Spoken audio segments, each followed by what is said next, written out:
बुलंद तरीन सतह पर पहुंच गई। चीनी 180 रुपये किलो हो गई। आटे की कीमत पहले ही रोटी खाना मुश्किल बना चुका है। कराची में 5 किलो आटा 900 रुपये में फरोख्त होने लगा है, जबकि सस्ता तरीन चावल भी 250 रुपये से तजावुज़ कर चुका है। आवाम का कहना है कि बच्चों को रोटी खिलाते हैं तो स्कूल की फीस के पैसे नहीं बचते, अब करें तो क्या करें।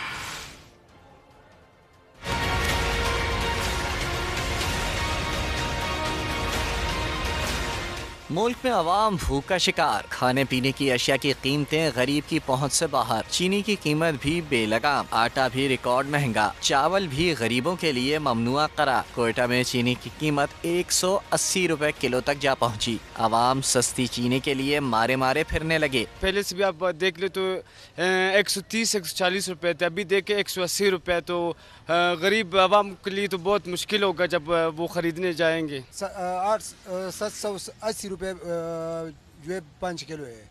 हम चीनी लेंगे और अखराजात पूरा करेंगे, लेकिन ये सिर्फ हमारा खुदा जो है, ये हमारा मालिक खालिक के रिज़्क़ को वही देता है। पेट्रोलियम मसनूआत हो या गैस बिजली के बिल, सबकी कीमतों को पर लग गए। सक्खर, हैदराबाद, रावलपिंडी और फैसलाबाद में भी आवाम चीनी की कीमतें सुनकर दुहाइयां देने लगे। तो चीनी भी पहले मतलब 160 रुपये, पहले 100 रुपये किलो थी, 120 में 160 पहुँच गई, अब 120 किलो पहुँच गए। हर चीज़ ऊपर जा रही है, और अगर पेट्रोल सस्ता हो जाए ये चीज़ें सस्ती नहीं होती।